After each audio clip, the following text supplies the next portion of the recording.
What's going on, my Jack brother? Coach Scott here, and today I'm going to share 7 tips to help you get to 10% body fat. Tip number 1 is to not get hung up on the number. Don't get stuck on 10%. This is a conversation I had with one of my coaching clients recently who mentioned that his goal is to get to 10% body fat, and I asked him, why 10%? Why is that goal important to you? And he said that I had mentioned recently that I'm at approximately 10% body fat. He likes the level of leanness that I'm at, with some clearly defined abs, not crazy freaking shredded, but really freaking like a good beach body level of leanness. So the first thing I said to my client is I'm just estimating that I'm around 10% body fat. There's a few factors that go into that estimation. Number 1 is that I do have a commercial grade Tanita scale at home. Actually, hardly ever use it to measure my body fat percentage, mainly because they're notorious for being inaccurate. I mean, I could step on there, it gives me a body fat percentage reading, go grab a glass of water, step back on the scale, and it's gonna say I lost body fat and gained lean body mass. It's so easy to throw those numbers off. But I do like to use the scale just to measure my body weight each and every day and track those trends. And when I do, whenever I have used the body fat measurement on there, it has consistently shown that I am around 10% body fat. The other factor that is going into my estimation that I'm around 10% body fat is that I've had a 3D body scan done, and the last time I did that, I was just under 8% body fat, and I know I'm not quite that lean right now, so I'm guessing I'm probably 2% higher than when I got that test done the last time. And it's important to note that all body fat measurement tools have their inaccuracies. Even the DEXA scan, I mean, you could go on there 2 different days and measure you at different body fat percentages, even if you are consistently keeping your nutrition the same. So really, I don't like to get hung up on that body fat percentage number. It's really the look that we're going for, and that is what was important to my client. It wasn't so much about the 10%. He only mentioned 10% because I had said that's roughly around where I'm at right now. It was the look that he's going for. He wants to have a lean beach body with defined abs. So go after that goal. That the number itself isn't important. What matters is that you're achieving the look that you desire. Another thing that's important to note is that you may not have to get to 10% body fat in order to see clearly defined abs and have a lean beach body. Some guys have very visible 6-pack abs at 13, 14, even 15% body fat, whereas some other guys I know have to get below 10%, even below 8% before they see their lower abs clearly defined. So it's, again, another reason why you shouldn't be getting hung up on the number itself. They should just be going after the look that you desire. But way more important than the look and the body fat percentage is how you feel, and I can't emphasize that enough. The whole purpose of you getting lean, striving towards 10% body fat, should be to feel your best, perform your best, and thrive in all aspects of your life. So if you get down to 12% body fat and you're finding that if you push it a little bit further, you try to get a little bit leaner, you just feel exhausted, run down, your libido is in the tank, you are food obsessed all the time, it is not worth it to sacrifice your zest and vitality just to try to hit a certain number and have bragging rights that you hit 10% body fat or whatever. You feel like crap. Yay, good for you. You're 10% body fat. That is not a fair trade-off. And you gotta understand that all of us are just not meant to be 10% body fat or even 12% body fat. Some of us feel our best around 15% body fat. So you got to know yourself. And again, don't get hung up on the number, get hung up on like what you see in the mirror or photographs, that level of leanness that you're seeing staring back at you and where you feel your best. So if you know you're at a level of leanness that you are thriving in all aspects of life, that's your sweet spot. You don't need to try to drive any lower and get more chiseled abs if it means that you are going to be sacrificing your zest and vitality. Stick with what works best for you. Don't chase anyone else's numbers or anyone else's level of leanness that may suit them best if it doesn't suit you best. Tip number 2 as you're trying to get to 10% body fat is to make sure that you are preserving your muscle mass throughout this process. You wanna make sure that all the weight that you are losing is body fat and not any of your precious lean muscle tissue.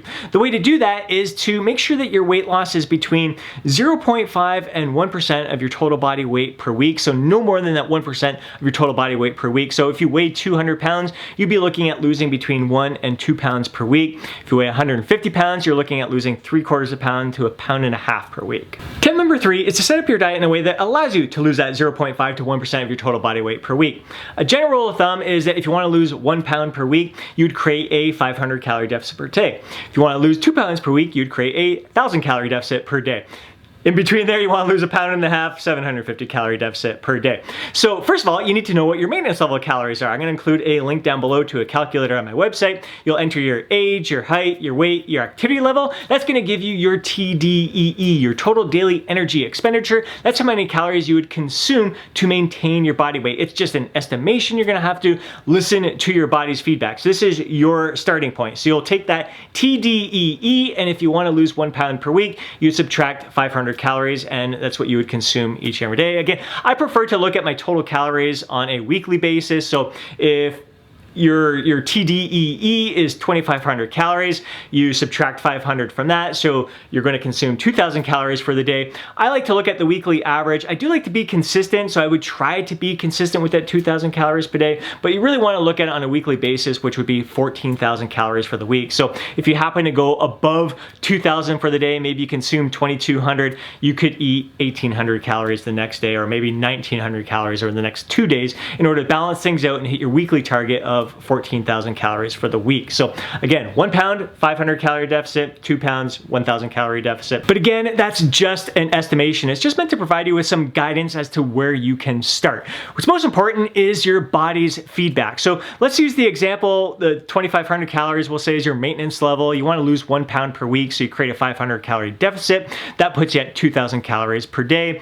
And at the end of the week, you don't quite lose a pound. Now, I wouldn't make any changes after 1 week. I like to give it at least 2 weeks, oftentimes 3 weeks before making any changes. I like to gather a lot more data before making any kind of change there. So let's say after 2-3 weeks, you're not quite losing a pound per week, even though the calculations say that you should be in a 500 calorie deficit here.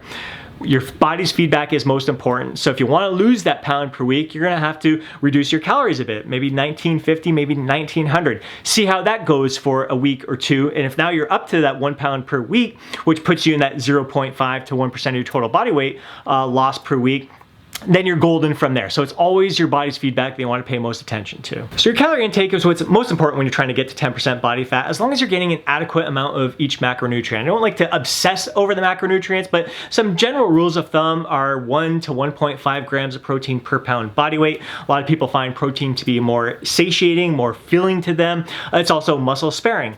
Fat, I like to aim for about 0.3 grams per pound body weight, or no less than 20% of my total calories from the diet. I know some people will tend to push it lower towards that 15% body fat, but I just find it can start to mess with your hormones a little bit if you drop below that 20% body fat. And then the rest is going to come from carbohydrates. Carbohydrates are also muscle sparing, so you want to make sure that you're not completely being too drastic with lowering your carbs, not only because they are muscle sparing, but also because it's great fuel for your workouts and your performance, and your brain functions very well with carbohydrate intake. So those are some general guidelines when it comes to the macros, but again, don't obsess over hitting certain macro targets. It's your calories that's most important, as long as you're getting an adequate amount of each macronutrient. Tip number 4 is to measure and track your progress. You don't want to leave this process up to guesswork. So get on that scale each and every morning, make it a routine. So you get up, relieve yourself, step on the scale, see where you're at, and detach emotion from the experience. You're just gathering data. Yes, there's going to be some days where your weight spikes, even though you did everything right the night before. There's so many different factors that can influence that: how well you slept, your stress levels, how well you emptied your bladder and your bowels. It could be what you ate the night before that maybe was a little bit salty, or retaining a little bit water. So don't get hung up on single weigh-ins. It's the trend that matters most. The other thing you want to do is to measure and track your food, the intake that you are consuming each and every day. It doesn't take any extra effort to put your food on the scale. So when I put my bowl on the countertop and pour my oats in there and pour my berries in there, it's no different than putting that bowl on a food scale, putting the oats, putting the berries in there. At least I have a more accurate representation of how much I am consuming, and then I log that into MyFitnessPal. It is a bit of work up front, but it pays off in the long run, and it gets easier and easier, as we're gonna explain in the next tip. Tip number 5 is to have simple structure with your nutrition. So I consume 3 of the same meals each and every day. That's whether I'm trying to get lean, whether I'm maintaining my weight, or whether I'm trying to build muscle. I start my day with a breakfast shake. cake, 1 cup of homemade kefir, 1 cup of unsweetened vanilla cashew milk, an assload of spinach, a banana, scoop of protein powder, a tablespoon of premium raw black maca powder from the Maca team. I'll include a link down below in the description there, my favorite source of maca out there. Great for optimizing our male hormone health. So it's the first meal each and every day. Second meal is 4 free-range eggs from my friend's local farm, some mixed veggies. I'll sprinkle in some pink Himalayan salt on top, maybe some ground black pepper. In the bowl, I'll have 2/3 cup of oats and 140 grams of frozen mixed berries. And I'll have 2 to 3 drops of the maca extract, whether it's a tricolor, black maca, or the red maca.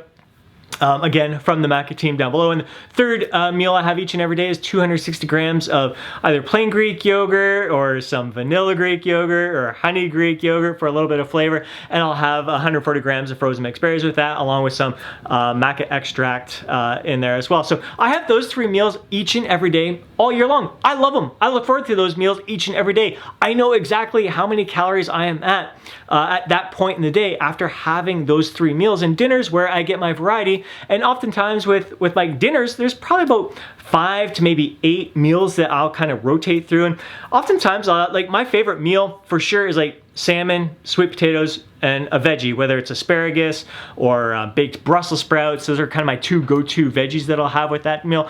I look forward to that dinner multiple times a week. So oftentimes I'll have that 2 to 3 times per week, because I freaking love it. You don't have to do it so much, but don't feel like you have to have a different dinner meal each and every night.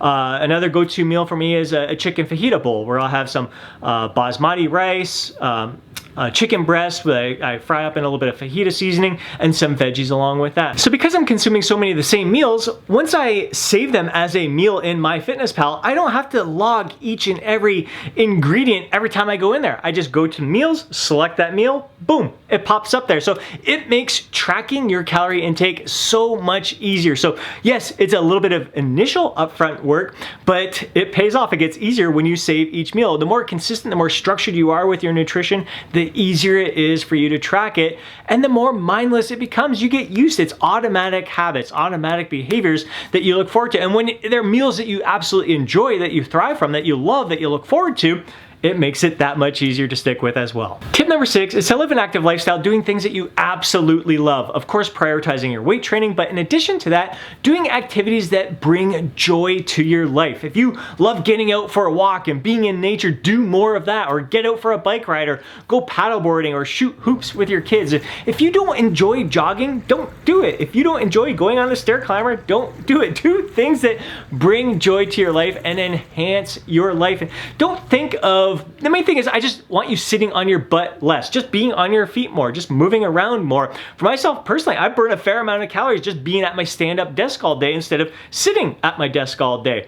You can burn upwards like 300 calories just from that. So looking at just being on your feet, and you're gonna burn a lot more calories doing things that you don't really consider exercise, non-exercise activity thermogenesis, than you are some of your structured workouts. So just focus on not being on your feet. So instead of sitting, if you feel tempted to sit down and watch TV, maybe do some stretching, do some little yoga moves. Instead, just be on your feet doing things rather than activities that have you sitting for extended periods of time. Tip number 7, probably should have been tip number 1, is to prioritize your sleep. Aiming for 8 to 9 hours of quality sleep each and every night. It's gonna help you manage your hunger, and it's gonna provide you with the energy to give the best of yourself to all that you're doing throughout the day. It's been shown that people who are sleep deprived have an increase in appetite and are likely to consume 300 to even 600 calories more each and every day. When you are sleep deprived, you are less likely to move around throughout the day. You're gonna want to find any opportunity you can to sit on your butt. So you're gonna be less likely to stand up, to fidget, to want to be on your stand-up desk. You're not gonna be able to give the best effort to your training session. It's gonna have a negative impact on your mood. It's gonna make you pretty darn cranky,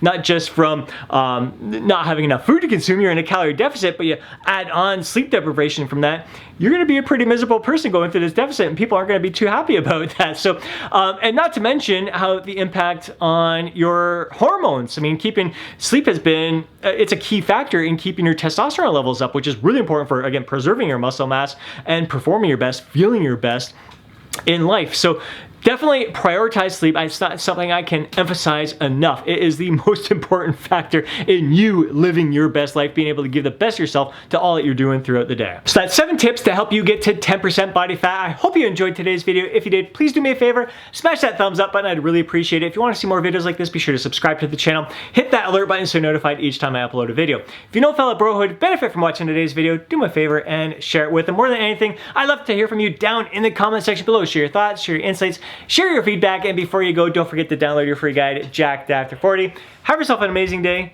Catch you in the next video.